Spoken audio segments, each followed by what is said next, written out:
Good news for the tourism sector in Barbados and across the region. News emerging from the United Kingdom is that the air passenger duty, or APD, will be reformed from April next year. Lisa Broom has more. Since 2009, when it was introduced, Barbados and other Caribbean destinations have been asking the United Kingdom to relook its imposition of the air passenger duty, and it appears their cries have finally been heard. Today, British Chancellor of the Exchequer George Osborne announced that the APD will be simplified into a two-band system. The A-band for short-haul flights of less than 2,000 miles from London, and the B-band for all long-haul flights more than 2,000 miles.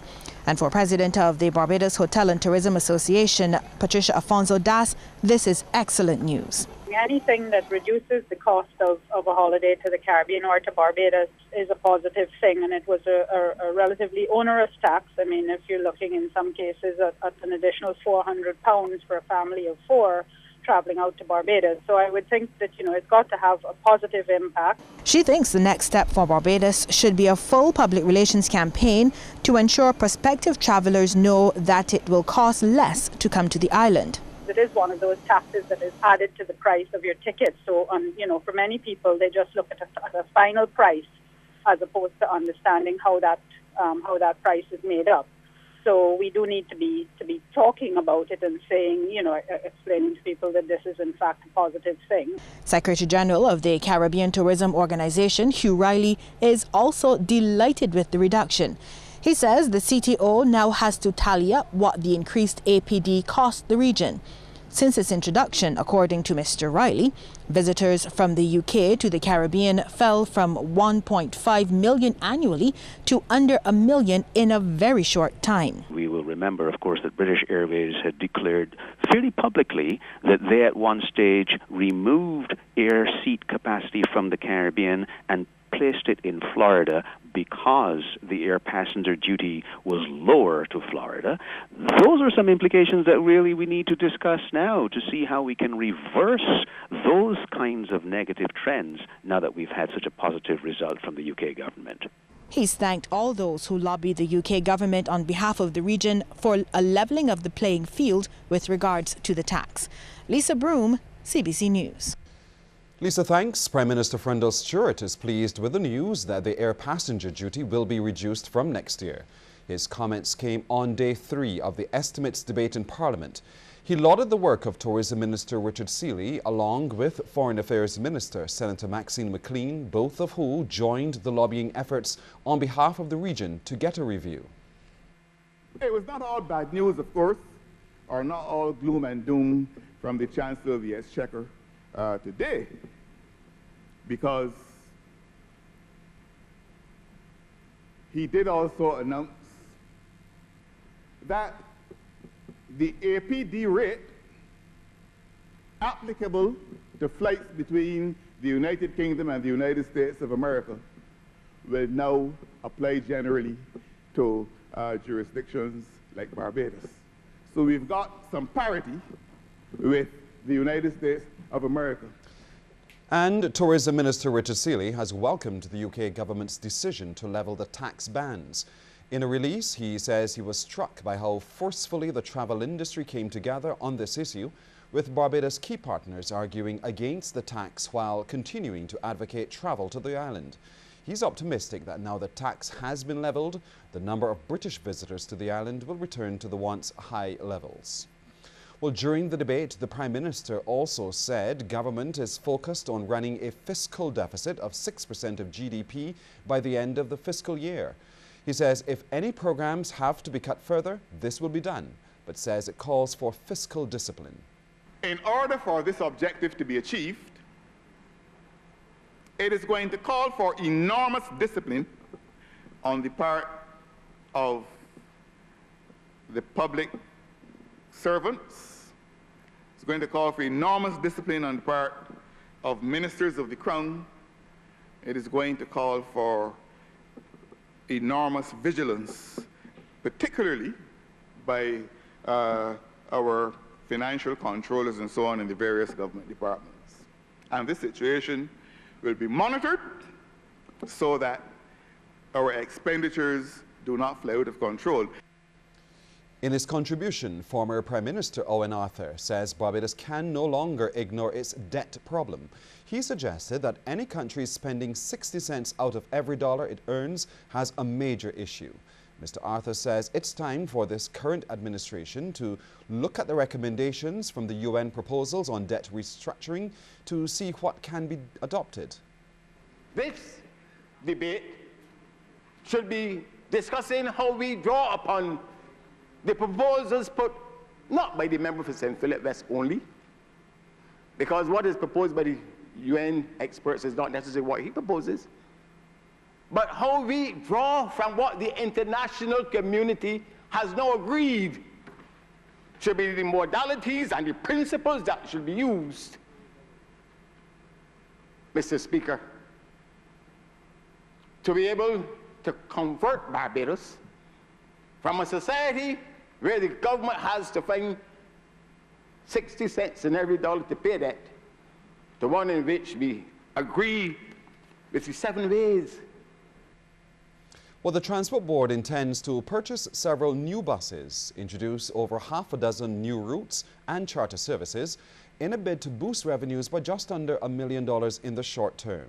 This disclosure from Transport Minister Michael Lashley.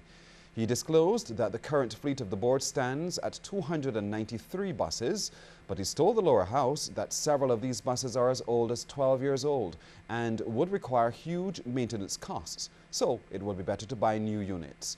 The minister says government has prepared a restructuring plan for the board at no cost to taxpayers and is moving to streamline operations to make them profitable.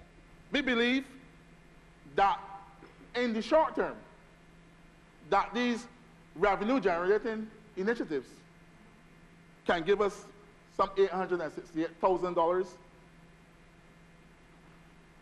in the short term. In fact, it is proposed to launch 7 new cross-country services. These services will be available during the weekday peak times, targeting the expanding hubs such as Warrens, Oistins, and Holton,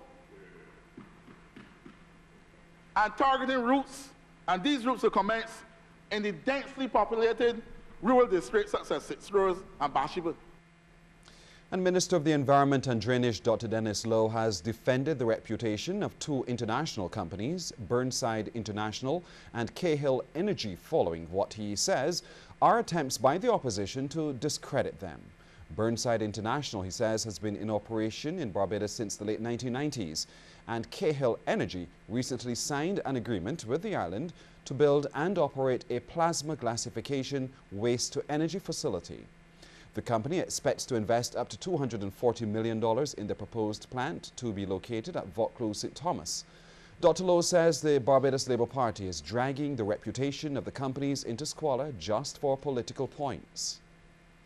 When we allow ourselves to be reduced to hypocrisy, lies and deceit, it is a sad case in this country.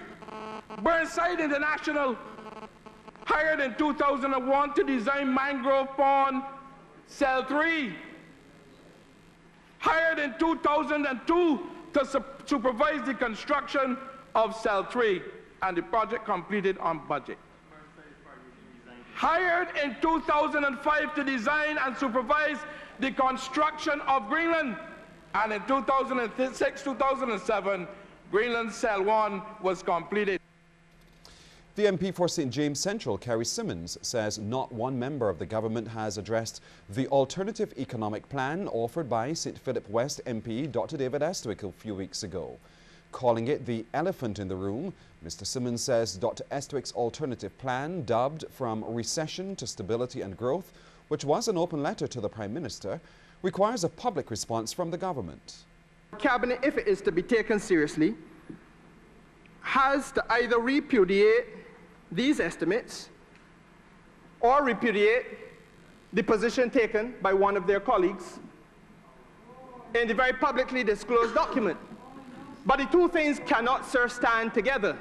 And this chamber, sir, cannot seriously come to debate the next year of the financial future of Barbados' existence and pretend, sir, that we are not faced with this dilemma. However, MP for Christchurch East Central Ronald Jones says the document is under consideration. There's nothing wrong with any member who has a different view, a different perspective, bringing that perspective and discussing the strengths of that argument or of that debate. Nothing wrong. But to a man who has spoken, all of a sudden the presentation, the words, is like gospel. I will not throw away the document. I will not decry what is in it, because there are some points in it worth further consideration. Two St. Michael men charged in connection with last Wednesday's burglary at Playfair Arcade at Rockley, Christchurch, have both been remanded to Her Majesty's Prison at Dodds. This after appearing at the District A Magistrates Court today to answer that charge. Police say 33-year-old Jamar Antonio Headley of Ivy Main Road and 19-year-old Adrian Romario Motley of Watermill Place, also in St. Michael, were remanded in prison until April the 16th, after which they will reappear at the District A Magistrates Court. Headley and Motley both jointly charged with the offence of aggravated burglary at the Christchurch Arcade. The two men who were wanted by police turned themselves in, accompanied with their attorney, after their pictures were highlighted in various sections of the media. The local element of the World Skills Competition needs to be expanded to include more technical and vocational categories. It's the view of the Parliamentary Secretary in the Ministry of Education, Senator Harry Husbands. He says the competition has come to signify the high point of excellence in these educational areas. Speaking at the closing ceremony of the World Skills event at the Samuel Jackman Prescott Polytechnic, he noted that secondary schools should be included in any expansion. An increase in the number of institutions and competitors taking part in World Skills Barbados. As a result, more young persons would be exposed to performing their high skills and being able to showcase their many skills and their knowledge. I also look forward to the not too distant future when Barbados takes part in World Skills International and also win medals at this prestigious competition. This is where our students have the opportunity to match their skills at an even higher level. Well, Team Barbados leaves later this month for Bogota, Colombia, where they will compete from April 1st to 6th against participants from countries in North and Latin America and the Caribbean. Approximately 25 competitors took part in this year's competition in the areas of automotive technology, beauty therapy, culinary arts, garment making, and ladies and men's hairdressing. 20-year-old Samantha Yearwood of the SJPP, who won gold in garment making, also emerged best in class overall. Other gold winners were Darius Shepard in automotive technology, the BTVB's Adicia Sargent in beauty therapy, Omari Lamming in culinary arts, and Tahira Hurdle from the SJPP in ladies and men's hairdressing.